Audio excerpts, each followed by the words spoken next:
Now, as I said earlier, the Airlines Association of Southern Africa has called on unions and management in air transport to apply cool heads to avoid a secondary strike. It says an aviation-wide strike could perpetrate a national crisis. To discuss, we're joined by the CEO of the Airlines Association of Southern Africa, Chris Zweigenthal. Thank you for being with us, Thank you Chris. for inviting us. Can I ask you to comment first on that safety issue? I mean, this is alarming if a union says the people, the technical crew are not qualified, so you're not safe if you fly an SAA plane now. I would obviously also completely disagree with that viewpoint from NUMSA. I think we've seen in the past couple of months there's been a lot of focus on safety issues within South Africa, with a number of airlines having to deal with certain issues that the SAA has brought out. And they have successfully sorted those out. And it has really shown that the SAA in many ways is actually right on top of their job in terms of ensuring that there is a safety, that the safety is of an imperative. And so I see no reason why not. I think the airlines are all compliant with civil aviation regulations, or they must comply with civil aviation regulations. If they don't, they will be censured effectively by the Civil Aviation Authority. Which sends independent inspectors. I mean, is there that capacity that somebody's checking on this? Well, they have inspectors. They're all employed by the Civil Aviation Authority. So in terms of independence, they are employed. But there's still no doubt that they they're not linked to the airline. They're not linked to the airline, no. Yeah. So it's imperative. And I see no reason why NUMSA would call for that, other than maybe just to disrupt matters even further and try and instill a lack of confidence from the public into the airline system, which I think is completely wrong. Which would be a serious matter. I know you don't want to comment specifically on SAA. All the airlines are members of the Airlines Association. Yes, they are. But does this not point to a very worrying relationship between an airline and a union, if that is the case? I mean, it seems like it's deteriorating as we speak, this relationship. Yeah, I think the whole question of what has led to this is obviously an issue that SA finds itself in a rather difficult position. And obviously now the unions such as NUMSA and the Cabin Crew Association have found it expedient to effectively get involved in this process. We know that there is a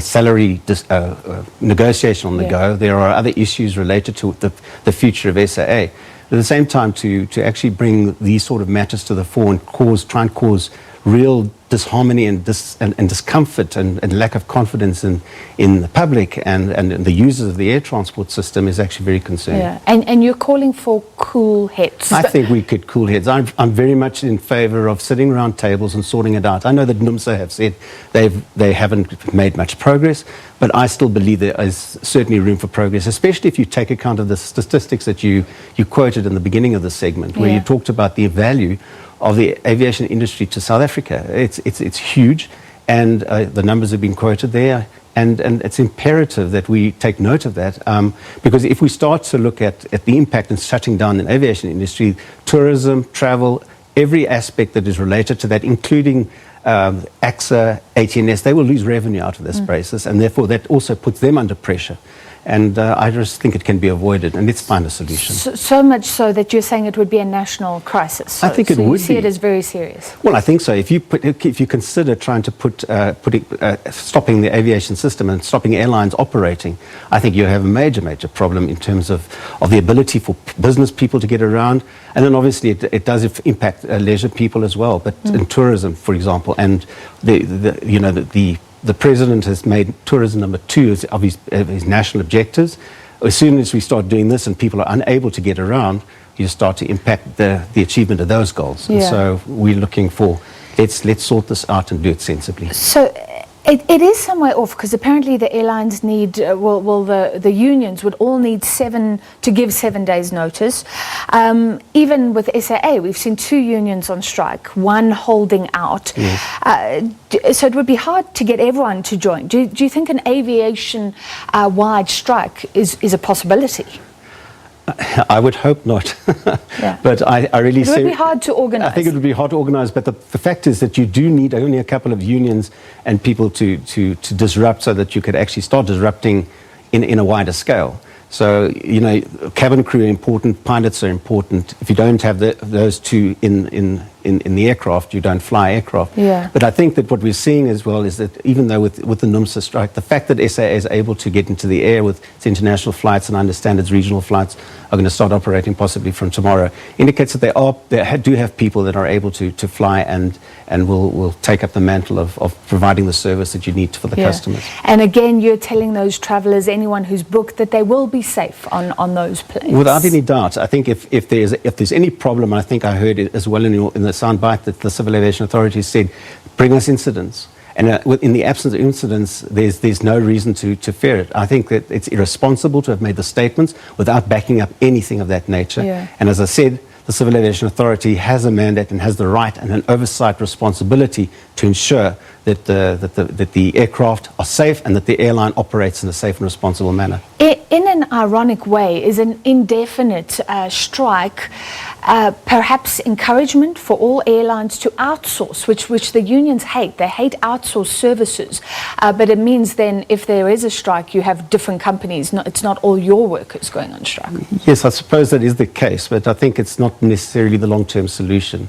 So I think it's possibly something that could be looked at, but again, I think you'll have even more of a fight on your hands if you start outsourcing, where the tendency has been to try and insource as much as possible. Are you willing to comment then? So are all the airlines outsourcing, or is there a move to actually insource as the workers wish? No, I think there are certain areas of skills that are required to outsource. So some of them will outsource, for example, their IT requirements and other areas. But I think in general that and maybe some of them don't have their own technical facilities. They use other facilities, such as the MRS facilities at South African Airways for some of the other airlines. And there are other maintenance facilities that are coming to South Africa, which are also providing additional capacity in that area. So I think it's very much dependent on the strategy and the availability of skills within the organisation as to whether you insource or whether you outsource. Yeah.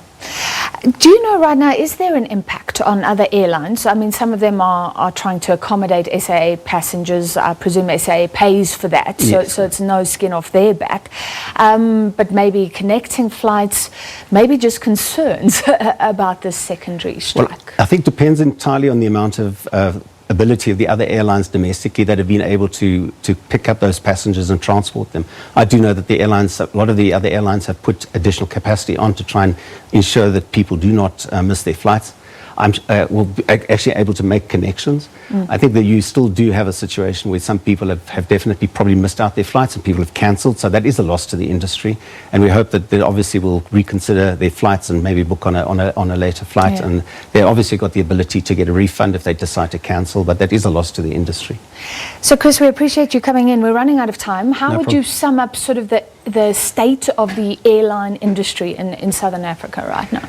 I think it's in a bit of a crisis at the moment, particularly from the South African situation. I think we have a roller coaster. We have an airline industry that is not making money on the whole. There are profitable airlines, but there are a lot of non-profitable airlines, and that extends even into the region. So and uncertainty around SAA. Well, I think the uncertainty around SAA is a concern. I'd really like to see this problem solved. South African Airways is part of a network where all the other airlines compete. It's a hugely competitive environment.